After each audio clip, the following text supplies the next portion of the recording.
All right. We are going live into our next session. I have the privilege of being joined by some really compelling speakers. I'll introduce them in a moment. But hello again, my name is Jonathan. I'm a product leader here at Dscout, and welcome to an Ask Us Anything session. Today, we're going to dive into the exciting possibilities that emerge when foundational user experience paradigms shift as AI integrates deeper into our processes and our products. I'm thrilled to be joined by Dave Brown, Head of Design, AI ML at AWS, Kevin Newton, Senior Manager of User Experience at LinkedIn, and Priyanka Marawar, Design Lead at Headspace. So again, we're going to explore how generative AI could redefine our approach to product design and research. As we do this, I wanted to kind of remind all of us, panelists and attendees alike, to embrace the theme of collab, which is very much the art of possibility, and adopt a mindset of active futurism. We should be grounded in our experiences. That's why we're here, because a lot of us have a lot of experience. But also, we should look boldly forward to embrace evolution. So this will work. We'll basically have a 15-minute conversation with our group of panelists here, and then we'll have about 15 minutes for audience Q&A. Also, forgive me in advance for putting on my best researcher hat.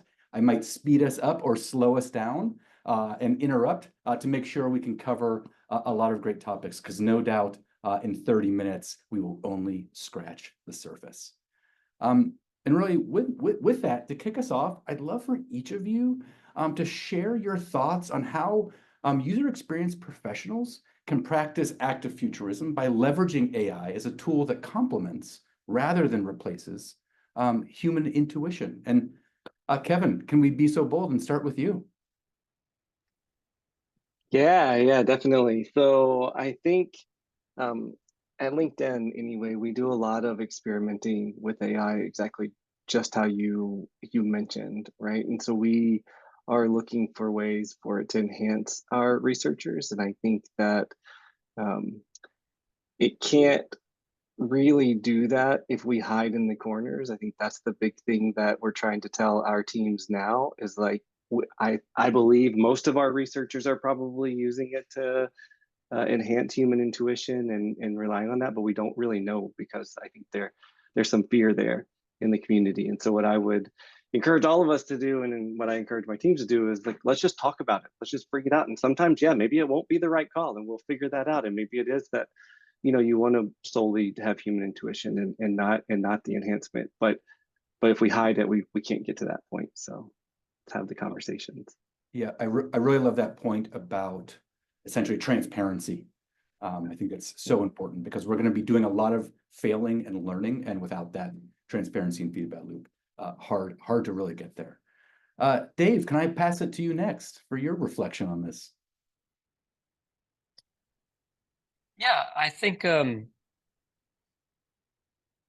so much of what we do today, I think, is centered around these titles, and a lot of us, it's human nature, and it's comfortable to kind of center your identity and your job around specific tasks that you do. But I think these strict lines between what a user researcher and a designer and a PM and a design technologist and a front-end engineer, they're blurring, and they're going to blur even more. And I think there's different ways you can approach that. I think that's really exciting, right? We can think of ourselves as we're all builders. We're all builders of great experiences, and these tools enable us to maybe take on some tasks that previously we didn't have the specialization or the capability or the education or the technical aptitude to do. And I think there's going to be a period of time as we adopt these tools. We're not going to go from 0 to 100 overnight. And so we're really fortunate to all be in this position where we can learn along this journey. Yeah, Dave, I love that point. You kind of alluded to, we're in a little bit of the chaos era, lots of learning, and I think the next chapter will be written maybe 2 years, maybe 3 years. We'll see. Priyanka, welcome. Nice to see you again. I feel like I just saw you yesterday. Would love your reflection on this idea of how to leverage AI as a complement. Love this prompt, and also I'm going to channel, like, I was listening to Katie's notes on like taking a more abundance mindset. Like that's what like I would like encourage everyone to take. Like this is like truly the new like frontier when it comes to these new tools, and like how can we as like researchers also be curious about like what's the new technology like out there, so that we can actually evolve our methods as well. So that's what I get excited about. Like, there's going to be like more DIY-fication of like a lot of these AI tools. So like when you look at like even generative AI tools around, image generation and like using conversational AI tools, like, I mean, that's like what's coming up for me right now, but there's going to be more of those. And how do we actually take those to like, build, faster prototypes or like novel ways to like, engage your users in when you're interviewing, or like in the ways that you might communicate certain insights to your internal stakeholders. So I see this as like a place where we actually need to be curious about like what's the new technology out there, and also like upskill ourselves in those technologies, to use those to our benefits to actually further like, betterment of learning, betterment of like how you propagate these ideas within your organization. So I also like see this as like a opportunity to learn more about new technology and how it could enhance our ways. Yeah, Kevin, I want to kind of build on this shared theme that's come out here with a little bit of like taking big steps and being transparent, and to maybe hear if you feel like you can kind of look, let's call it a year out, maybe you're toying with it, but hope to see it play out, but how AI will actually transform some of your research methods and data collection kind of processes, to really start to also just shift that kind of the heart of your methodological practice. Yeah, that's a great question. I think I'll build on what Dave was saying. I think a year from now, the lines are going to be completely blurred. So I think the way that, and I don't mean that we won't be researchers or we won't have that title, although we may or may not, I don't know. But I think using the power of generative AI, like Katie was just summing up the sessions just a minute ago when we watched that, to be able to make it accessible to do other types of functions, at least at a minimal level, right? And so when we then think of a research project, it's no longer like, oh, should I do a diary study, IDI? What should I get in there? It's like, oh, maybe I should do some data science and get in there and look at the behavioral data. And I don't need a data scientist because I have a bot now that I can talk to, and I can figure out the SQL code and I can get that.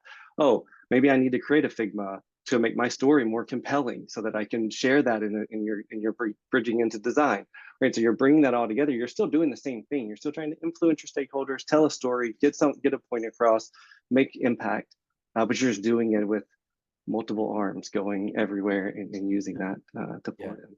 Yeah, I love that. I love that.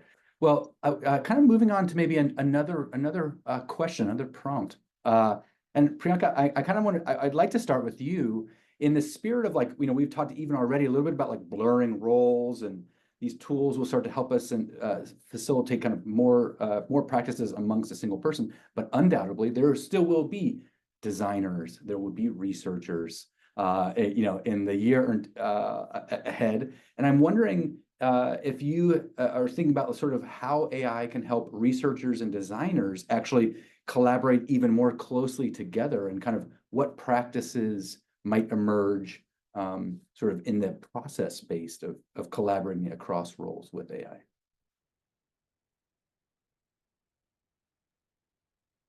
Well, I kind of like alluded to this like in my like previous response too, where I think we need to like break the silos between research and design.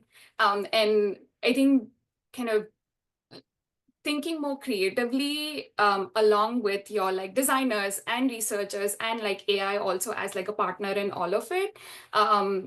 How could you actually learn something more creatively, learn something more effectively? Like I love this like notion that Kevin had around like gathering behavioral data. Like that's, I think when I look at like Headspace as a context, so we are a behavior change platform, right? So how could I maybe use AI and then also like partner with like designers on my team to kind of gather more longitudinal data about someone. Like that's a specific like example, right? Like where maybe we are using conversational AI, to connect with a member like over a period of time where they are like gathering like data, along the way as they're making changes in their lives, right? So those are like, I think, opportunities where design and research can also come together to leverage AI. So I see like really like tight partnership happening, and whether that is done by one person or whether that's done by multiple roles. But I think there are some like big unlocks that could happen if we could actually collectively look at the potential of the technology. Yeah, I love that. I love that. Dave or Kevin, and anything you'd want to add in this theme of collaborating sort of across expertise with AI?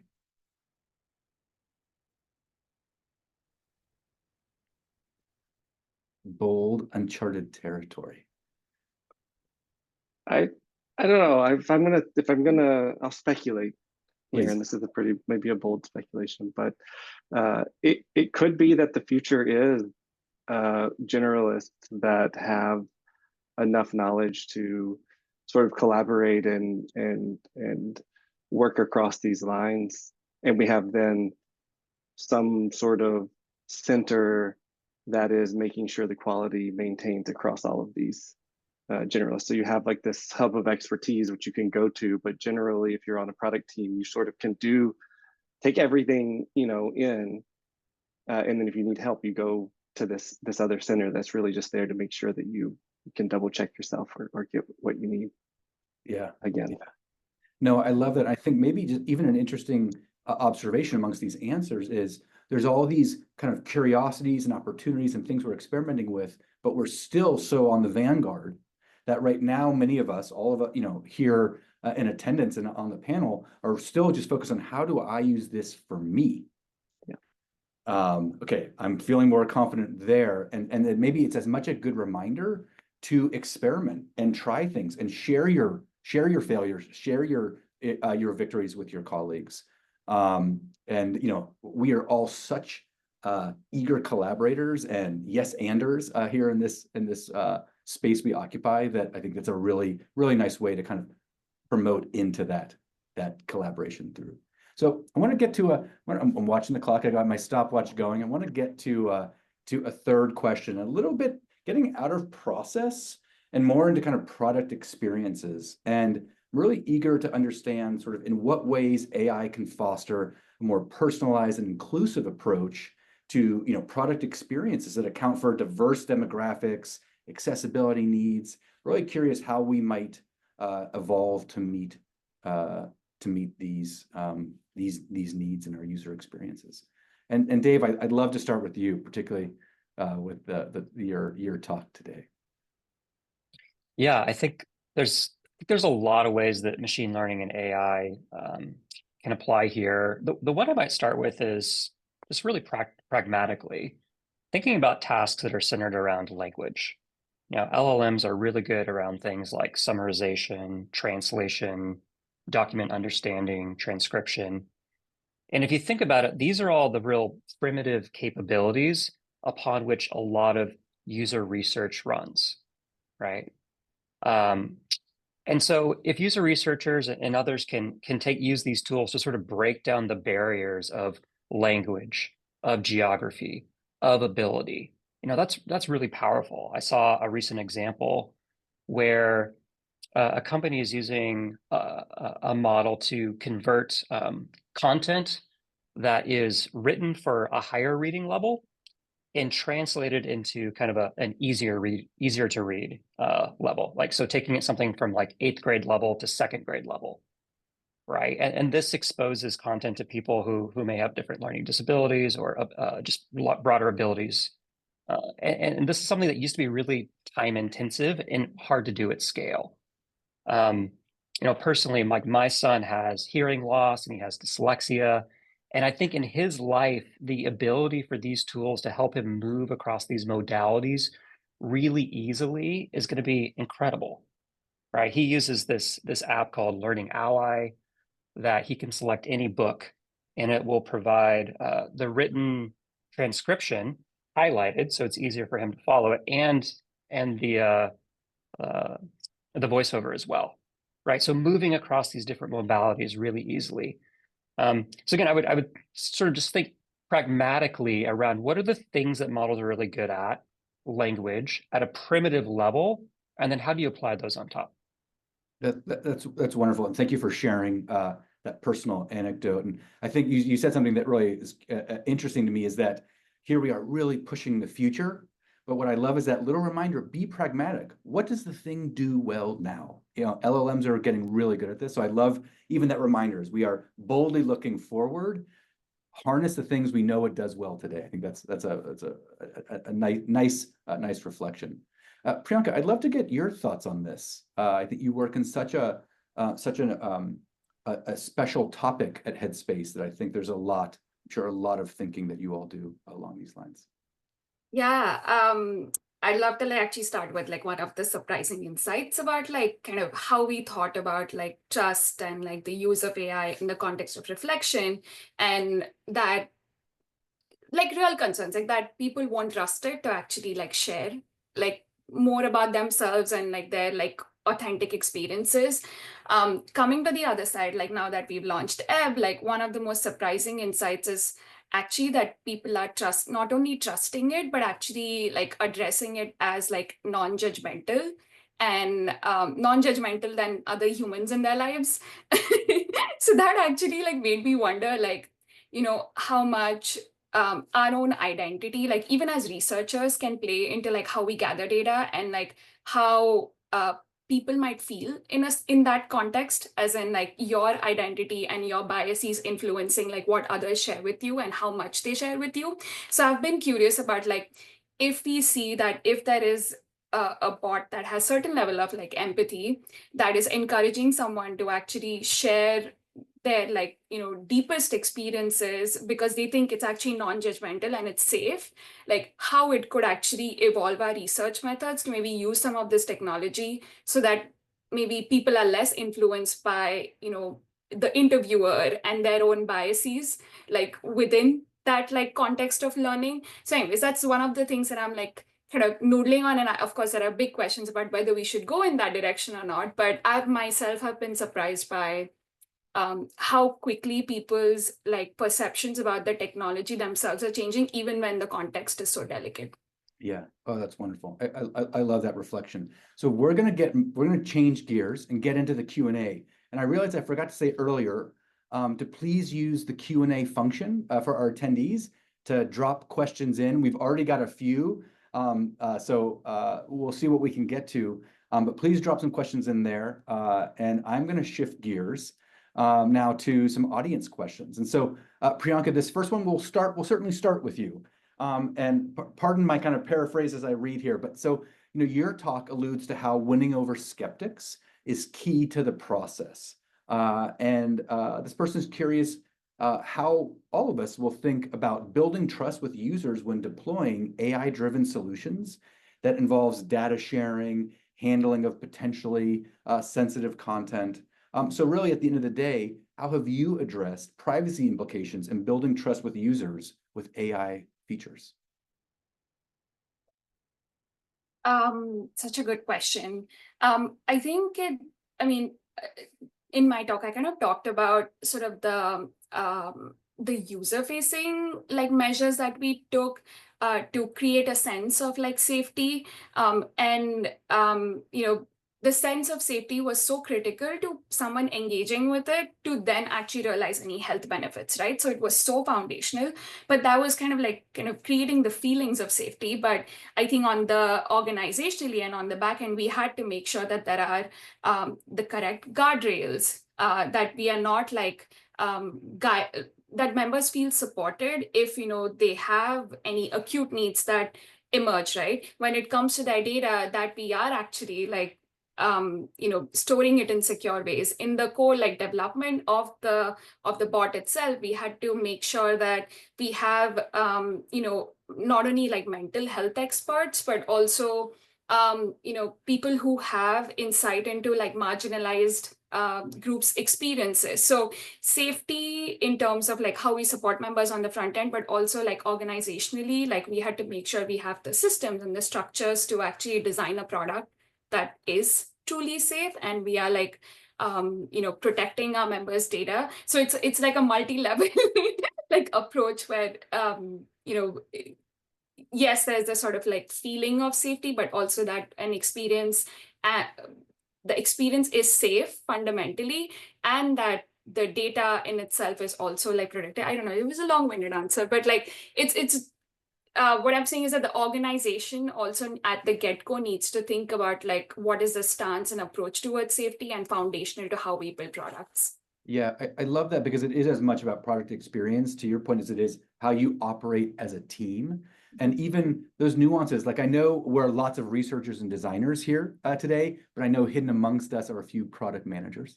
And even sort of like, oh my gosh, we have to have all these internal features to make sure we're monitoring differently. And so it's a really nice point to add to that.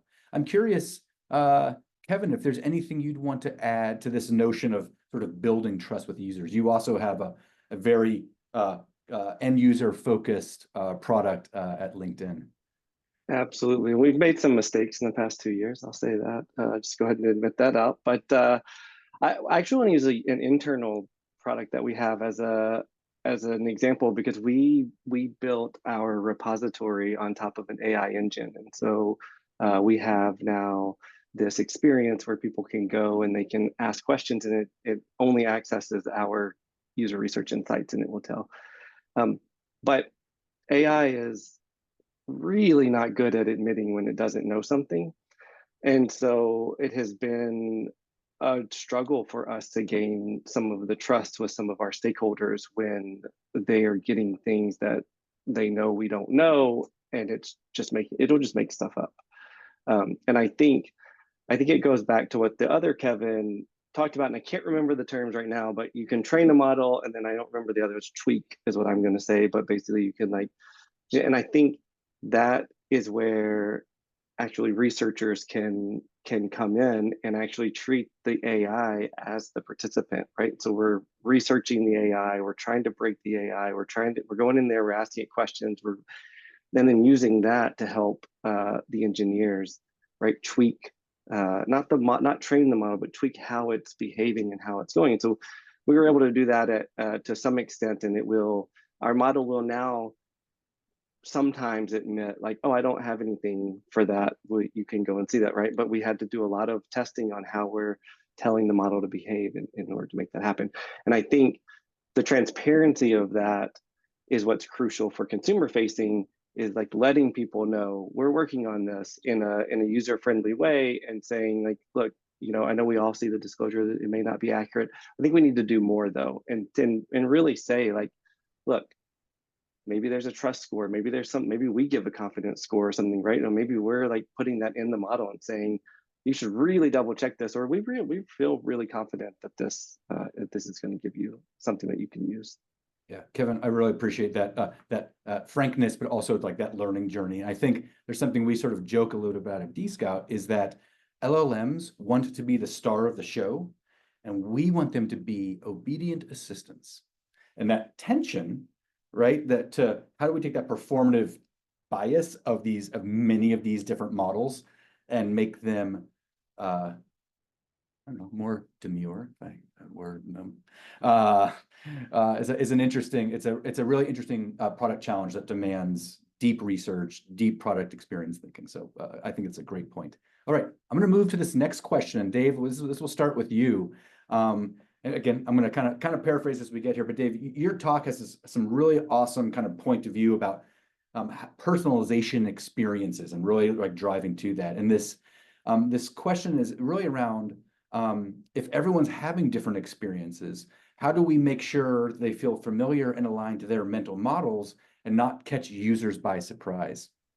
A quick example given here was like an LLM-based search feature where instead of sort of typing in female pediatrician near me, they just chose to use the filters because that was what was sort of aligned to their mental model. So would love to hear, Dave, from you first on this point of like how to do such kind of expansive personalization and still meeting the user where their expectations are?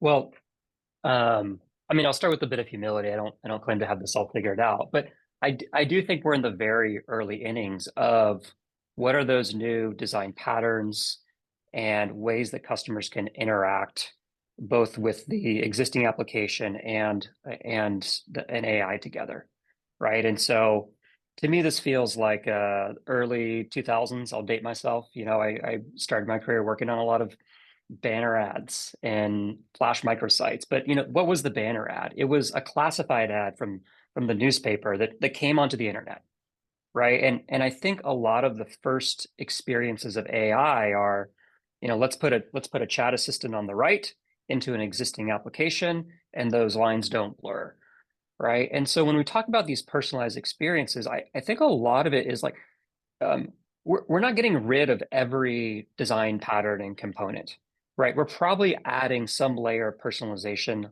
on top of them. And there's this continuum between, hey, let's sprinkle A on top of an existing thing to a far end where it's like, hey, we need, you know, natural language is the new UI and we'll do everything through natural language, right?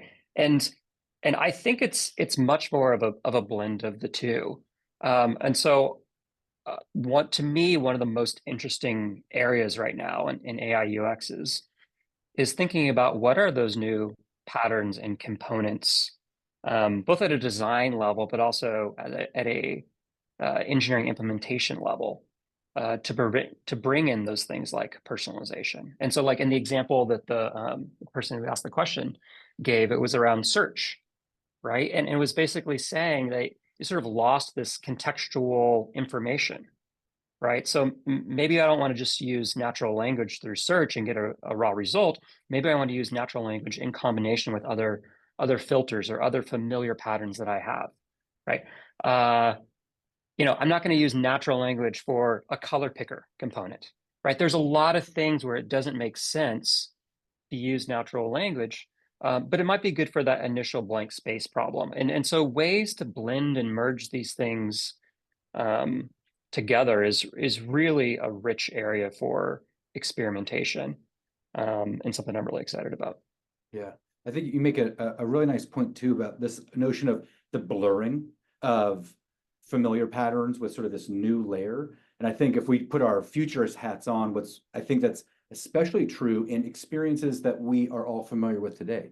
But we push 5 years out when all new types of digital experiences are happening, at which point that we might kind of see this like the getting over the hump of like everyone's got incandescent light bulbs. We're moving to, you know, LED based now. We're fine once we're all LED and we can stop getting over the hurdle of, you know, older technology. So I think you're right. I think you've kind of identified like these different horizons and how you know fundamentally we'll see kind of different UX patterns happening. Yeah, and if I could just add, like, you know, I think the way we've often thought about those components and those patterns today is they're kind of static, right? You build it and you implement it and that's it.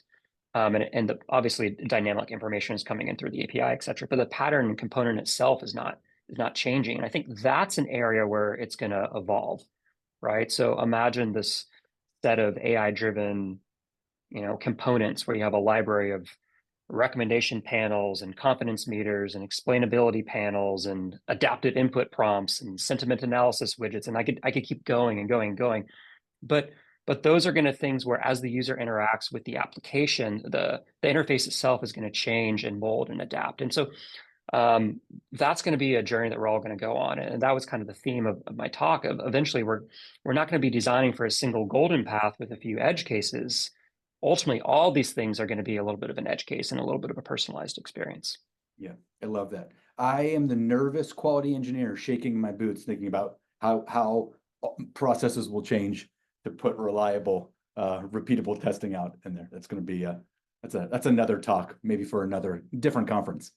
Okay, we are kind of wrapping up our time. I've got one more question that's fundamentally kind of about accessibility possibilities, and it's a kind of a recall from something earlier. So I'm going to put this out there, and please, any of the three of you kind of jump in. And so this is really in the follow-up with that kind of discussion about accessibility enablement with AI. This person's curious for all of your thoughts about understanding you know, what kind of AI kind of curb cut accessibilities are out there? Like, where do we believe, like, you know, Dave, you gave a nice example, but where do you all believe that AI can really help in the kind of the act of research as well as supporting users with kind of varied disabilities?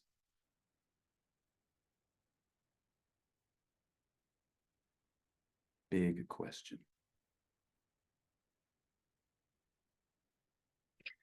I mean, I would just kind of go back to maybe building on something I mentioned earlier. We've talked about just moving across different modalities, right? Whether it's audio, video, image, text, you know, moving between code and natural language, right?